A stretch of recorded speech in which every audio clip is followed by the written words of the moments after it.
আর এই সন্দেশখালী কাণ্ডে কিন্তু মানব পাচারের যোগ এই প্রশ্ন কিন্তু উঠছে, কারণ সন্দেশখালীতে মানব পাচার চক্রে এবার এনআইএ তদন্ত। রেশন দুর্নীতি, নারী নির্যাতনের পর মানব পাচার তদন্ত শুরুর আগে রাজ্যের কাছে, রাজ্য পুলিশের কাছে, রাজ্য পুলিশের ডিজির কাছে রিপোর্ট চাইল এনআইএ। রাজ্যের প্রধান বিরোধী দলের একাধিক সাংসদ, জাতীয় মহিলা কমিশন সহ এসসি কমিশনের অভিযোগের ভিত্তিতে এই মানব পাচার চক্রের এনআইএ তদন্ত অত্যন্ত গুরুত্বপূর্ণ। এই অভিযোগ কারণ ইতিমধ্যে যে বিষয়গুলো সামনে আসছে, কোথাও একাধিক প্রশ্ন বারবার তুলছে রাজ্যের প্রধান বিরোধী দল। শুধু তাই নয়, ইতিমধ্যেই এনআইএ তদন্তের কথা বলা হচ্ছে। সবটাই জানার চেষ্টা করবো। দিল্লি থেকে ইন্দ্রাণী দাশগুপ্ত রয়েছেন আমাদের সঙ্গে, ইন্দ্রাণীর কাছে যাওয়ার চেষ্টা করবো। শুরুতেই ইন্দ্রাণী, রীতিমতো একাধিক অভিযোগ তো ছিলই, এবার এই সন্দেশখালীর মাঠে থেকে উঠে আসছে মানব পাচারের মতো গুরুতর অভিযোগ, যার তদন্তে এনআইএ জানতে চাইছে সবটা। কি জানা যাচ্ছে? দেখো, গতকালই জানিয়েছিলাম যে ন্যাশনাল ইনভেস্টিগেটিভ এজেন্সি অর্থাৎ এনআইএ কিন্তু এই তদন্তভার গ্রহণ করতে চলেছে এবং অতি দ্রুত তারা এফআইআর লাগু করবে বলেও আমরা সূত্রের মাধ্যমে জানতে পারছি। একই সাথে প্রাথমিক তদন্ত শুরু করে দিয়েছে এনআইএ, গতকাল আমরা এটাও জানিয়েছিলাম দর্শকদের, এবং সেই মতো আজকে আমরা জানতে পারছি রাজ্য পুলিশের কাছে একাধিক বিষয় জানতে চেয়ে চিঠি পাঠিয়েছে এনআইএ। রাজ্যের এসটি কমিশন, জাতীয় এসটি কমিশন, জাতীয় মহিলা কমিশন এবং একাধিক বিজেপি সাংসদরা বারে বারে এনআইএ তদন্তের দাবি করছিলেন, কারণ তারা বলেছিলেন যে সন্দেশখালীতে শুধু মহিলাদের উপর যৌন নির্যাতন বা হিংসা হয় না, সন্দেশখালীতে কিন্তু মানব পাচারের মতো গুরুতর অভিযোগ আছে। অর্থাৎ সন্দেশখালী থেকে একাধিক মানব পাচার হয়েছে, এরকম বহু তথ্য সামনে আসছে। বিজেপির হেডকোয়ার্টার থেকে বসে লকেট চট্টোপাধ্যায়, বিজেপি সাংসদ, তিনি জোর গলায় এনআইএ তদন্তের দাবি করেছিলেন, দাবি জানিয়েছিলেন বিরোধী দলনেতা শুভেন্দু অধিকারীও। এবং একাধিক যে রিপোর্ট, মহিলা কমিশনের রিপোর্টেও কিন্তু মানব পাচারের তথ্য আছে। এসসি কমিশনের যে রিপোর্ট কেন্দ্রীয় স্বরাষ্ট্র মন্ত্রক এবং রাষ্ট্রপতির কাছে জমা পড়েছে, সেখানেও কিন্তু মানব পাচারের অভিযোগ আছে বলে আমরা জানতে পারছি। সব থেকে গুরুত্বপূর্ণ হচ্ছে গভর্নরের রিপোর্ট। গভর্নরের যে রিপোর্ট স্বরাষ্ট্র মন্ত্রকে জমা পড়েছে, সেখানে কিন্তু এই নারী নির্যাতনের সাথে সাথে আমরা সূত্রের মাধ্যমে জানতে পারছি মানব পাচারেরও অভিযোগ আছে। সব কিছু মিলিয়ে এনআইএ তদন্ত শুরু হতে চলেছে এবং ইতিমধ্যেই এই সমস্ত রিপোর্টগুলো নিয়ে প্রাথমিক যে তদন্ত করার দরকার, অর্থাৎ রিপোর্টগুলো পর্যালোচনা করা এবং সেই অনুযায়ী যে তদন্তের আগে যে তথ্যবলী জোগাড় করা, সেই সমস্ত কাজ শেষ করেছে এনআইএ। অতি দ্রুত কলকাতা হাইকোর্ট বা কেন্দ্রীয় স্বরাষ্ট্র মন্ত্রকের নির্দেশে এফআইআর লঞ্চ করে সন্দেশখালী থেকে মানব পাচারের মতো গুরুতর অভিযোগে তদন্তে নামতে চলেছে এনআইএ বলেই সূত্রের খবর। আমাদের চিফ রিপোর্টার সত্যজিৎ মুখোপাধ্যায়। সত্যজিৎ, যে বিষয়গুলো সামনে আসছে, মেরে দেব, গুম করে দেব, একাধিক অভিযোগ, থানায় দীর্ঘক্ষণ বসিয়ে রাখা হতো, কোনো মহিলাকে পাঠিয়ে দেওয়া হতো, কোনো মহিলা ইতিমধ্যেই আবার ফিরে আসতেন, না জানি কোথায় যেতেন তারা। কিন্তু মানব পাচারের মধ্যে এত গুরুতর অভিযোগ এবার সামনে আসে, অভিযোগের তালিকাটা তো নেহাত ছোট নয়। রীতিমতো যত কাণ্ড কি সন্দেশখালীতে। একদমই শর্মিষ্ঠা, যে ছবিটা ক্রমশ উঠে আসছে যে যত কাণ্ড বোধহয় সন্দেশখালীতেই, কারণ 5ই জানুয়ারির ঘটনাটি না ঘটলে সন্দেশখালী যে এত ঘটনার একটা মানে অপরাধপ্রবণ ভৌগোলিক অঞ্চলে পরিণত হয়েছে, এটা বোঝার জায়গা হতো না। এবং যে ছবিটা ক্রমশ প্রকাশ্যে আসছে যে সন্দেশখালীতে কি না হয়, সব কিছুই তো হয়। সেখানে সম্ভ্রম হরণ করা হয় মহিলাদের, যে অভিযোগ এসছে গণধর্ষণের অভিযোগ ইতিমধ্যেই দায়ের হয়েছে, সেই অভিযোগে স্থানীয় জনপ্রতিনিধি তাদেরকে গ্রেপ্তার করা হয়েছে। সন্দেশখালীতে পাচার হয়, দুর্নীতির অর্থ প্রবেশ করেছে, সন্দেশখালীতে কেন্দ্রীয় তদন্তকারী সংস্থার অফিসারদের একদম বেধড়ক পেটানো যায়, গণমাধ্যমকে বারংবার পেটানো যায়, এরকম অনেক কিছুর পাশাপাশি এবার এনআইএর হাত ধরে হয়তো এই ছবিটা উঠে আসবে যে সন্দেশখালীতে আসল গল্পটা কি হয়েছিল এবং সেই রোমহর্ষক গল্পটা কি, যেটা এনআইএর হাত ধরে আস্তে আস্তে হয়তো সামনে আসতে শুরু করবে, এবং সেই তদন্ত প্রক্রিয়া বা সেই প্রক্রিয়া প্রাথমিকভাবে শুরু হয়েছে। এবং এখানে তোমাকে বলে রাখবো যে শাহজাহানের ক্ষেত্রে এই মুহূর্তে যে তথ্য এনআইএ সূত্রে আমরা জানতে পারছি, যে এই তদন্তের ক্ষেত্রে তারা যে বিষয়টা সবথেকে বেশি গুরুত্ব দিচ্ছেন, যে সেখানকার পলাতক অভিযুক্ত নেতা শেখ শাহজাহান, বাংলার এই মহান নেতা, যাকে না জানলে হয়তো বাংলার মানুষ অনেক কিছু জানতে পারতেন না, এই শেখ শাহজাহান, তাকে তার বাংলাদেশ সফর, তিনি খুব দ্রুত তিনি বাংলাদেশ গেছিলেন খুব স্বল্প সময়ের জন্য। 2017 সালে তিনি বাংলাদেশ যান এবং সিএনএ স্ক্রিনে যে বিস্ফোরক ছবি, যে এক্সক্লুসিভ ছবি আমরা দেখাচ্ছি তা হলো শেখ শাহজাহান তিনি বাংলাদেশে কি করতে গেছিলেন। 2017-র 24শে অক্টোবর তিনি বাংলাদেশের টেকনাফে গেছিলেন, ওই অংশে গেছিলেন এবং সেই অংশে রোহিঙ্গা শিবির ছিল। সেই রোহিঙ্গা শিবিরে গিয়ে তিনি রোহিঙ্গাদের তিনি পয়সা এবং উপঢৌকন দিয়েছিলেন, যে ছবি সিএনএ স্ক্রিনে আমরা এক্সক্লুসিভ দেখাচ্ছি, যার খোঁজে এই মুহূর্তে এনআইএর তদন্তকারী অফিসাররা তারা খোঁজ করছেন সূত্রের। এই সেই ছবি বাংলাদেশের রোহিঙ্গা শিবিরে পশ্চিমবঙ্গের বেতাজ বাদশাহ শেখ শাহজাহান, এবং তিনি সেখানে পয়সা বিলি করছেন দেখা যাচ্ছে ছবিতে। এবং এই ছবি সেই সময় ভাইরাল হয়েছিল, অনেক সোর্স মারফত আমরা এই ছবি যথেষ্ট দুঃসাধ্য এই ছবি জোগাড় করা হয়েছে বিভিন্ন সোর্স মারফত।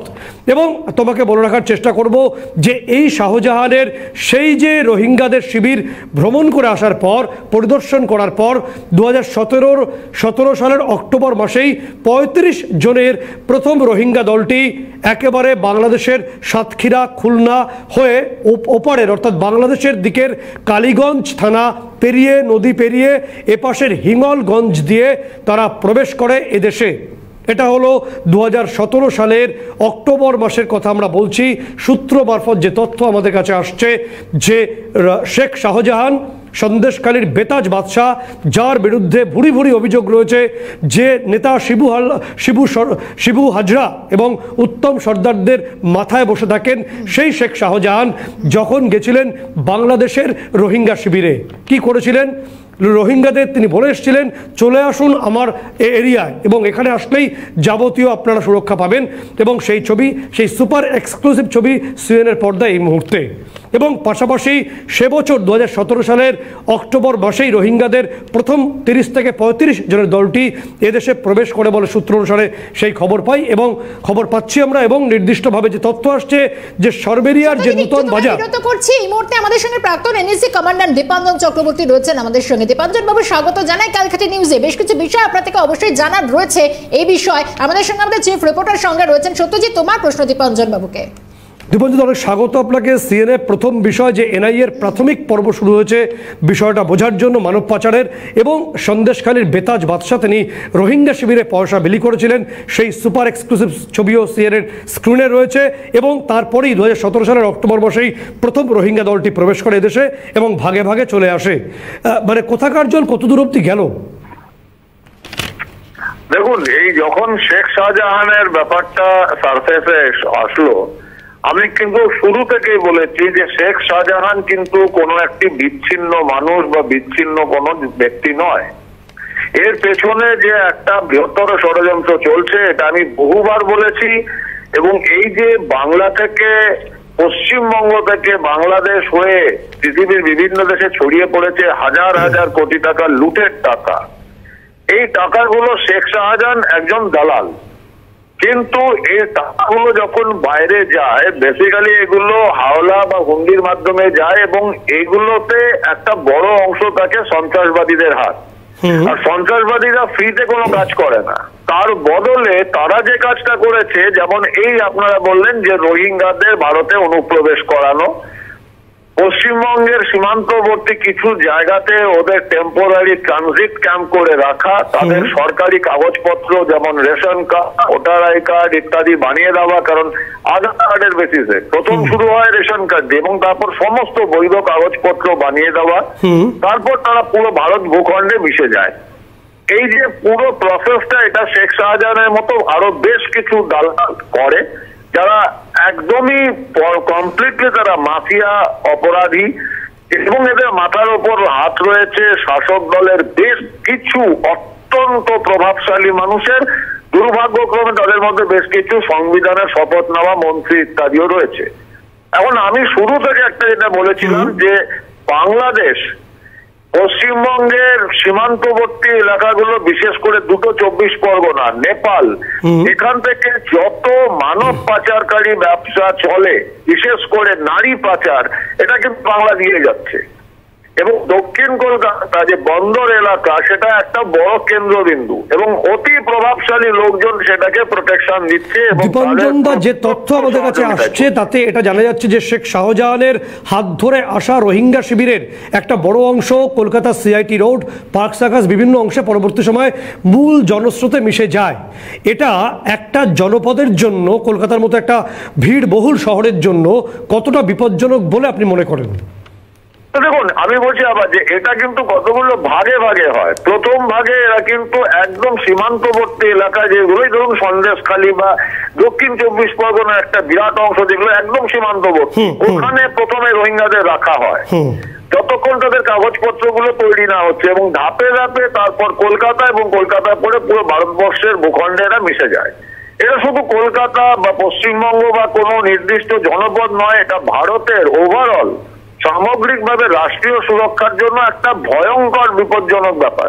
এটা বহুবার আমরা আগেও বলেছি, আপনাদের চ্যানেলেও বলেছি যে এনআইএ কে এর মধ্যে ইমিডিয়েট ইনভলভ হওয়া উচিত, কারণ এটা একটা বিরাট বড় চক্রান্ত ভারতের বিরুদ্ধে, রাষ্ট্রের বিরুদ্ধে। পশ্চিমবঙ্গ তার একটা অংশ, দুর্ভাগ্যজনকভাবে এই ষড়যন্ত্রের কেন্দ্রবিন্দু হয়ে উঠেছে পশ্চিমবঙ্গ।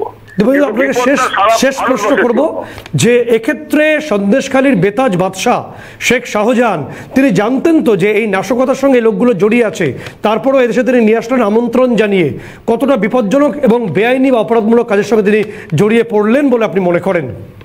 দেখুন, এটা আমি একটু কারেক্ট করি। প্রথমত এই বেতাজ বাদশাটা সে কিছু নয়, ওটা একজন নিছক একজন আন্তর্জাতিক মাফিয়া।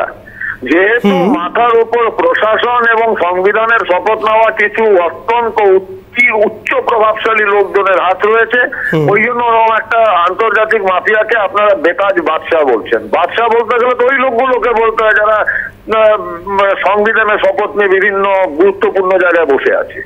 এবং এটা হচ্ছে, আবার বলছি, এটা শুধু বাংলা নয়, এটা সারা ভারতবর্ষের রাষ্ট্রীয় সুরক্ষার জন্য অত্যন্ত বিপজ্জনক এবং গুরুত্বপূর্ণ। ঠিক, অনেক ধন্যবাদ সঙ্গে থাকার জন্য। দীপাঞ্জন চক্রবর্তী, প্রাক্তন এনএসজি কর্তা আমাদের সঙ্গে ছিলেন। শর্মিষ্ঠা, একটা বিষয় পরিষ্কার, খুব পরিষ্কার, তিনি পরিষ্কারভাবে বললেন যে বেতাজ বাদশাহ নয়, শেখ শাহজাহান আদতে একজন আন্তর্জাতিক মাফিয়া। সেটাই কি সত্যি? কারণ বিশ্বজ্ঞরা তেমনই বলছেন যে গোটা অংশে মাফিয়া রাজ তিনি শুরু করেছিলেন।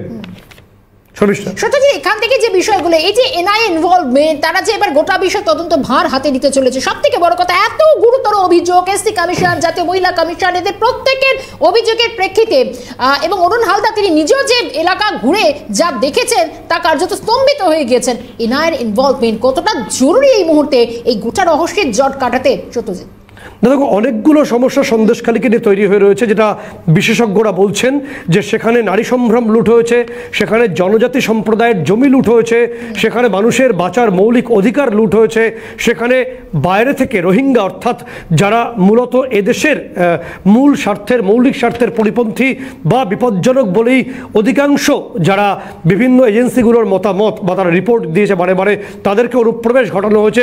অনুপ্রবেশ শুধু নয়, যে ছবি আমরা সিআরএস করে দেখানোর চেষ্টা করব যে রোহিঙ্গাদের ছবিও আছে। রাজু মোল্লা বলে একজন ঘনিষ্ঠ রোহিঙ্গা, এই রাজু মোল্লা, একই সঙ্গে যে ছবি সিএনএস করে এই মুহূর্তে আমরা দেখাচ্ছি, এই রাজু মোল্লা খুব ঘনিষ্ঠ ছিল বলেই আমরা জানতে পারছি শেখ শাহজাহানের, এবং তার বিদেশ সফরও তিনি করিয়েছিলেন, থাইল্যান্ডে পাঠিয়েছিলেন। পরবর্তী সময় তাকে এ রাজ্যের পুলিশ গ্রেপ্তারও করে বলে বিভিন্ন ব্যাকগ্রাউন্ড রিপোর্টগুলো বলছে, এবং তার পরবর্তী সময় তার ক্ষেত্রে, এর ক্ষেত্রে রাজু মোল্লার ক্ষেত্রে কোনো তথ্য আর উঠে আসেনি।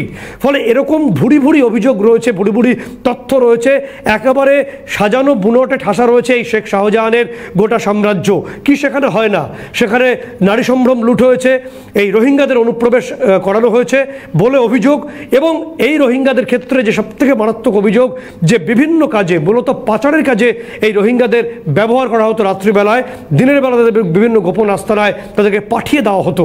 এরকম ভুরি ভুরি বিপজ্জনক অভিযোগ রয়েছে শেখ শাহজাহান এবং তার সাম্রাজ্যকে ঘিরে। শর্মিষ্ঠা, এবং সত্যজিৎ, এখানেই বিষয় হচ্ছে যত ভুরি ভুরি অভিযোগ আসছে তখনই একটা প্রশ্নই ঘুরে ফিরে আসছে, আর এই সব কিছু কি কিছুই জানতো না স্থানীয় প্রশাসন? অবশ্য উত্তর নেব, কিন্তু এই মধ্যে বিজেপি মুখপাত্র শ্রমিক ভট্টাচার্য রয়েছেন আমাদের সঙ্গে টেলিফোন লাইনে। শ্রমিকদের স্বাগত জানাই। ক্যালকাটা নিউজে আমাদের চিফ রিপোর্টার সঙ্গে রয়েছেন সত্যজিৎ। তোমার প্রশ্ন। সমীরবাবু, এই সন্দেশখালী তো একেবারে গণ্ডগোলের কেন্দ্রবিন্দুতে এই মুহূর্তে, এবং তাকে ঘিরে বিভিন্ন অভিযোগ, সাম্প্রতিক যে অভিযোগ শেখ শাহজাহানকে যে রোহিঙ্গা অনুপ্রবেশ এবং মানব পাচার, কোন দিকে গোটা জল গড়াতে পারে বলে আপনি মনে করেন? এটা সাম্প্রতিক অভিযোগ নয়, আমরা ধারাবাহিকভাবে এই অভিযোগ দীর্ঘদিন ধরে করে এসেছি যে বসিরহাট সংলগ্ন বিভিন্ন সীমান্তবর্তী এলাকায় আজকে জিহাদি আইডিএস কে এখানে ইম্পোর্ট করা হচ্ছে। বিভিন্ন সময় ভারত বিরোধী বক্তব্য প্রকাশ্যে চলেছে। এর আগেও রোহিঙ্গাদের ওখানে নিয়ে আসা হয়েছে, কোন জায়গায় রাখা হয়েছে সেই জায়গা পর্যন্ত আমরা প্রশাসনকে জানিয়েছি। রোহিঙ্গাদের জন্য প্রকাশ্যে দানপত্র রাখা হয়েছিল সরবেরিয়ায়। আমাদের দিদেন যে ভারতের গৃহমন্ত্রী রাজনাথ সিং এই নিয়ে বিবৃতি দিয়েছিলেন। সুতরাং আমি আগেও বলেছি, আবার বলছি, এখন পর্যন্ত সন্দেশখালী পশ্চিমবঙ্গের মানুষের কাছে নতুন করে উদ্ভাসিত হলেও আমাদের কাছে সন্দেশখালী নতুন নয়, শাহজাহানের আক্রমণটাও আমাদের কাছে নতুন নয়। সুতরাং আমরা আমাদের চোখ দিয়ে শাহজাহানকে দেখেছি, আপনারা একটু অপেক্ষা করুন, আরো অনেক অজানা তথ্য আপনাদের জন্য অপেক্ষা করছে। আমি তৃণমূল কংগ্রেসের বহু নেতাকেও এ সম্পর্কে বলেছি, কিন্তু কোনো ফল হয়নি। যতটা আমরা রিল্যাক্টেন্ট হয়ে গেছি একটা সীমান্তবর্তী জেলার অধিবাসী হিসেবে, আজকে তার ফল ক্রমশ প্রকাশ্য। আরো দেখতে পাবেন যারা বাংলাদেশে ওয়ান্টেড, বাংলাদেশ সরকার যাদের পেলে ফাঁসি দেবে, তাদের নিয়ে এসে বিভিন্ন জায়গায় বক্তৃতা করানো হয়েছে। আরো পারবেন, এতে শুধু শাহজাহান একা যুক্ত না, একটা টোটাল নেটওয়ার্ক কাজ করছে। ঠিক ঠিক, অনেক ধন্যবাদ। বিজেপি সাংসদ শ্রমিক ভট্টাচার্য আমাদের সঙ্গে ছিলেন। একটা বিষয় পরিষ্কার, রাজনৈতিক প্রেক্ষাপট থেকে যে বক্তব্য উঠে আসছে বা এনএসজি কর্তা যেটা বললেন যে বেতাজ বাদশাহ বা রাজনৈতিক নেতার থেকেও অনেক বড় এবং শেখ শাহজাহানের গোপন পরিচয়টি হলো তিনি একজন আন্তর্জাতিক স্তরের মাফিয়া, এবং তার যে সাম্রাজ্য সন্দেশখালী, সেখানে তিনি সেই মাফিয়া রাজ দীর্ঘদিন ধরে কায়েম করে রেখেছেন। এই অভিযোগ ক্রমশ আরো প্রকট হচ্ছে। শর্মিষ্ঠা, বেশ, একেবারে সত্যজিৎ, আপাতভাবে তোমায় অনেক ধন্যবাদ জানাবো। সরাসরি নিউজরুম থেকে আমাদের সঙ্গে ছিলেন আমাদের চিফ রিপোর্টার সত্যজিৎ মুখোপাধ্যায়। এবং এনআইএ খুব দ্রুত এই তদন্ত ভার হাতে নিতে চলেছে। এখন কি উঠে আসে এনআইএ তদন্তে, কোন আরো নতুন নতুন দিক খুলে যায়, নজর তো থাকবে।